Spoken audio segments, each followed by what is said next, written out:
Life goes very, very wrong for Akaky Akakyevich. I discuss this and more on today's episode.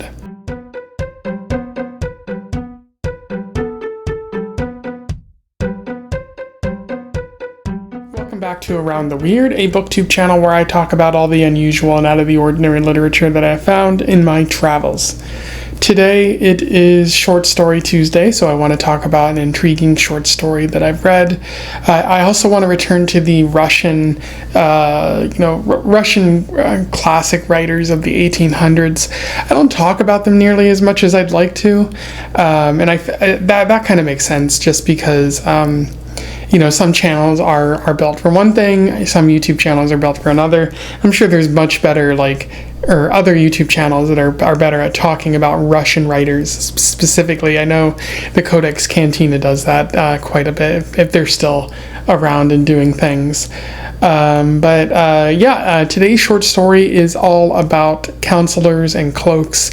I am referring to The Cloak, or another translation is The Overcoat, by Nikolai Gogol, which was published in 1843. For those who don't know, Nikolai Gogol was a Russian writer who lived in the early to mid 1800s.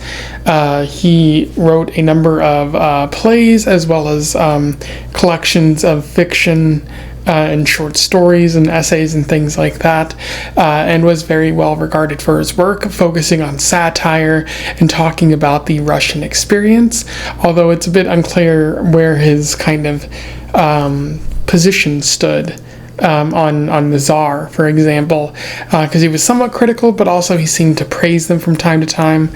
And then he also wrote a classic called Dead Souls, which was supposed to be 3 parts, but in a fit of depression, he burnt the second part, which is unfortunate. And so you only really get part 1, which people still seem to like. And it seems like he did inspire other Russian writers who came later, including Tolstoy and Dostoevsky, which I've read works from both of them, and a lot of the sort of atmosphere, the sort of tone of the writing does kind of match what would come later. But it's always interesting reading about the Russians because they're going to give you some interesting existentialism, which is important to talk about, the Russian experience and things like that. But without further ado, let's talk about The Cloak. I will do a summary, a little bit of analysis, and we'll move on from there. So The Cloak focuses on Akaky Akakyevich, who is a counselor, a titular counselor. I think that just means he's, sort of writing what goes on in the city councils and things like that. A secretary of a type, but not officially. He has some power, but not really any power at all. And he's described as a real loser, a sad sack. Nobody likes him, and he keeps to himself. At the beginning of the book, we find out that his coat is falling apart. He doesn't really have a lot of money, so he's going to take it to a tailor, Petrovich, to see if he can repair it. And Petrovich says it wouldn't be worth the money to repair it because it's just going to fall apart anyways. You're better off buying a new coat, a new overcoat or cloak, which Akaky doesn't want to do because he doesn't have the money. He's trying to save money and things like that. And Akaky's like, well, I'll talk to him the next day. His wife is probably beating him, so when she's gone, he might be more agreeable to what I'm suggesting here. And he does that, but Petrovich is again like, thanks for stopping by, but your money's no good. Let's get you a new coat. And Akaky is unhappy, but he decides to save some money. He already has like half of it saved up, but in order to get the other half, he sort of saves money. He doesn't eat dinner on some nights, and he just avoids spending wherever possible. And fortunately, he is given a pretty big bonus at the end of the year, so he's able to sort of use that to kind of pay for the material that Petrovich needs, as well as the fee for making the overcoat. And he receives the overcoat. Petrovich delivers it himself. It's a very beautiful overcoat, and he's praised by his fellow co-workers, who are like, wow, this is a pretty good cloak. They even invite him to a party, although he feels out of place at the party because, again, he is a loner and everyone just kind of disregards him while he's there. He then decides to go home. It's pretty late at night, and a group of thieves mug him and steal his cloak. He's unhappy. He goes to the police, but they don't seem to want to help. They kind of say, why were you out so late to begin with? They're not on his side, unfortunately. Eventually, people kind of take pity on him. They try to raise some money, but it's not enough. And then they put him in contact with a high counselor, a former general who is kind of like mad with power, it would seem, who's also kind of serving as a higher up counselor. And Akaky doesn't schedule a meeting with him, but just shows up because his friends told him to go there. And Akaky tries to just say, hey, I didn't want to make a meeting with your secretaries because you can't really trust them. And the general's like, who are you to say that? And things like that. And so the general doesn't really want to do anything for him and tells him to get out of his office. And Akaki's so taken aback that he kind of faints. He goes home. He's which he has to do in the cold. He starts to get sick, and then the doctor tells his landlady, "You better start buying a coffin now, because he doesn't have long for this world." Akaky becomes delusional, envisioning Petrovich as well as the general, and trying to get the general on his side, but the general's not there because, again, he's delusional. He's hallucinating all of this. And Akaky, unfortunately, dies. Nobody really remarks much about his death, and the narrator notes, that would have been the end of the story, but other strange events unfolded. And it turns out that a weird ghost is haunting the bridges of St. Petersburg, which are trying to steal people's cloaks and whatnot. And one person even sees the ghost and says, "That's Akaky. I know who it is." So it seems like Akaky has been haunting St. Petersburg. The former general, the high counselor, laments what he did to Akaky, and he even spots him on the bridge, and is so scared that he runs home, and he realizes that he shouldn't abuse his power anymore. So there's a little bit of hope there. And then as the story comes to a close, there's other ghosts that are seen as well, who might be similar to the men who stole the coat from Akaky in the first place. In terms of analysis, there's a fair bit to talk about with this story. Very sad when you think about it, but I think that's kind of Gogol's point here.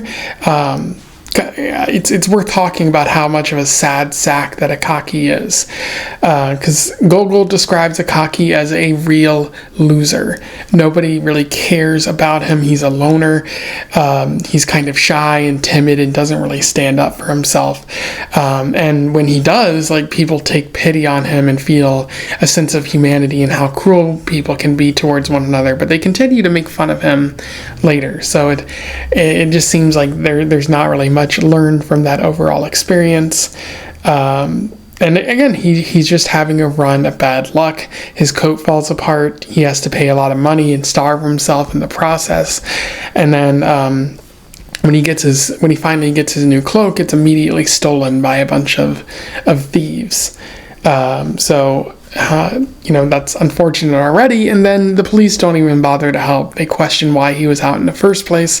They make it seem like it was his fault, and they're just not willing to investigate at all. And people tell him to go visit another counselor, but that counselor doesn't want to help. So Akaky, at the end of the day, has nothing, and then he just dies. And it seems like nobody even noticed that he dies, because at work they're just like, oh yeah, Akaky hasn't been here in a couple days. That's that, I guess. There is some sense of hope after his death, but mostly he seems to have lived a life of obscurity, and people forgot him immediately after he died. What I think Gogol is suggesting, as many writers have written, is that life is harsh. You might get things stolen from you. You can't really trust that anyone's going to look out for you. And there are no promises in life. You might get a beautiful new cloak, but it might get stolen from you a short while later. So it's a very bleak kind of outlook there, but again, kind of par for the course with a lot of Russian writers of the time. I think Gogol is also commenting on Russian culture here, specifically noting things about the Russian bureaucracy that existed in Russia at this time. So you have Akaky, who has little to no money. He's doing important work for the government, but again, they don't pay him fair wages, and so he has to starve himself to even be able to afford a new coat, which was going on for a lot of people. You see that in Crime and Punishment, which I talked about in the recent past, where people who are doing work still have to struggle to make ends meet. And again, because of this Russian bureaucracy, the police don't want to help. They're not really looking out for the common people. They're more beholden to the Russian aristocracy than anything else. And even though there are powerful counselors who are capable of actually helping people and focusing the police on solving crimes, the Russian counselors are only looking after themselves. They love their power. They love to abuse their power. And it's hard to get anything accomplished. So the people of Russia can only really rely on themselves. And you would think, well, if all of this is going on, what kind of system would allow this to occur in the first place? I don't think that Gogol is really directly calling out the Russian Tsar or the monarchy, but again, a lot of writers at this time were saying, hey, our time, what's going on in Russia sucks. What's the monarchy doing about it? And the monarchy was doing very little. And you can understand why Marx grew to be so popular, and then the Communist Party rose up, and then you had the Russian Revolution. People, it wasn't in a vacuum. People were unhappy with the monarchy, unhappy with their lot in life, and they felt that a change was needing to be made. So I do think Gogol is kind of suggesting that, but again, it's a bit unclear on where exactly Gogol stood on the monarchy and what his thoughts were for where Russia should head instead. The last thing that's worth noting is the unreliable narrator in the story. They note a lot of things about Akaky in particular, but they leave out certain elements, or they're telling his story, but they're like, oh, I don't know what this higher up bureaucrat's name was or where he worked or anything like that. I barely know what Akaky did. So it seems like they're trying to tell a ghost story and working backwards, but they're not very good at it. So you end up with a story where you don't really know how much is true.